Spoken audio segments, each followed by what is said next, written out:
আর কিছুক্ষণের মধ্যে শপথ নেবেন নবনিযুক্ত বাংলাদেশের প্রধান বিচারপতি সৈয়দ রেফাত আহমেদ। শনিবার রাতে তাঁকে এই পদে নিয়োগ দেন রাষ্ট্রপতি মোহাম্মদ শাহাবুদ্দিন।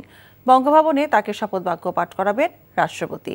সৈয়দ রেফাত আহমেদ 2003 সালে হাইকোর্ট বিভাগের অতিরিক্ত বিচারপতি হিসেবে নিয়োগ পান। 2005 সালে তিনি হাইকোর্ট বিভাগের বিচারপতি হিসেবে স্থায়ী নিয়োগ লাভ করেন। এদিকে আজ একই সময় শপথ নেবেন অন্তর্বর্তীকালীন সরকারের আরও 2 উপদেষ্টা। এরা হলেন সুপ্রদীপ চাকমা, বিধান রঞ্জন রায়। বঙ্গভবনে তাদের শপথ বাক্য পাঠ করাবেন রাষ্ট্রপতি মোহাম্মদ শাহাবুদ্দিন। অন্য উপদেষ্টা ফারুকী আজম দেশের বাইরে থাকায় তিনি আজও শপথ নিচ্ছেন না।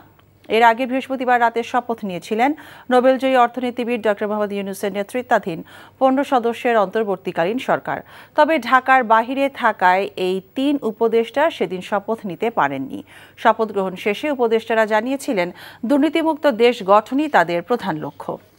দর্শক, প্রধান বিচারপতি ও 2 উপদেষ্টার শপথ অনুষ্ঠানের খবর জানব বঙ্গভবন থেকে। আমাদের বিশেষ প্রতিনিধি মুকসিমুল হাসান আছেন সেখানে। মুকসিমুল, শপথ অনুষ্ঠানের সবশেষ কি তথ্য আছে আপনার কাছে, আমাদেরকে জানাবেন।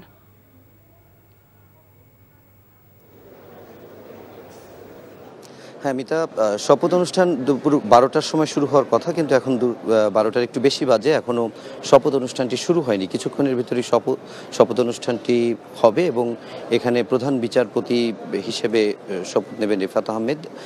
তিনি দেশের 25তম প্রধান বিচারপতি হিসেবে শপথ নিচ্ছেন এবং এর আগে গতকাল আমরা জানি যে আন্দোলনের মুখে শিক্ষার্থীদের এবং পদত্যাগ করেছেন ওবায়দুল হাসান, এবং এর বাইরেও যে অন্তর্বর্তীকালীন সরকারের যে উপদেষ্টা পরিষদের যে সদস্যরা বাকি ছিল তাদের 3 জন, এর আগে আমরা জানি যে 13 জন শপথ নিয়েছেন ইতিমধ্যে, আর শপথের বা আরও 3 জন শপথ নেননি। অর্থাৎ প্রধান উপদেষ্টা হিসেবে অন্তর্বর্তীকালীন সরকারের ডক্টর মোহাম্মদ ইউনূস তিনি শপথ নিয়েছেন এবং তার সঙ্গে আরও 13 জন উপদেষ্টা শপথ নিয়েছেন, এবং যে 3 জন শপথ নেননি তাদের ভিতরে ফারুকী আজম এবং সুপ্রদীপ চাকমা এবং বিধান রঞ্জন। মূলত সুপ্রদীপ চাকমা এবং বিধান রঞ্জন আজকে শপথ নেবেন এবং দেশের বাইরে থাকায় ফারুকী আজম আজকে শপথ নিতে পারছেন না।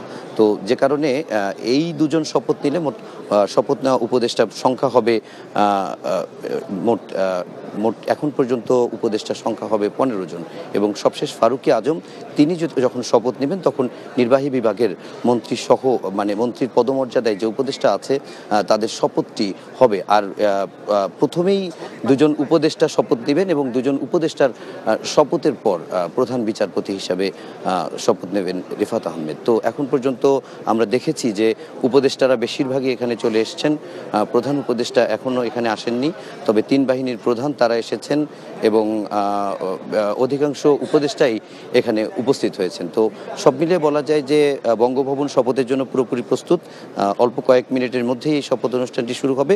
2 জন উপদেষ্টা হিসেবে শপথ নেবেন, তা নিয়ে মোট উপদেষ্টার সংখ্যা দাঁড়াবে 15, এবং আরও একজন উপদেষ্টা যিনি বাকি আছেন তিনি সহ 16 জন হবে শেষ পর্যন্ত। আর প্রধান বিচারপতি আজকে শপথ নিচ্ছেন এবং অন্য বিচারপতিরা শপথ নেওয়ার পরে এর পরবর্তীতে বাকি যে আপিল বিভাগের বিচারপতিরা তারা শপথ নেবেন। তো সব মিলিয়ে মিতা, শপথ নেওয়ার জন্য পুরোপুরি এই বঙ্গভবনের দরবার হল প্রস্তুত।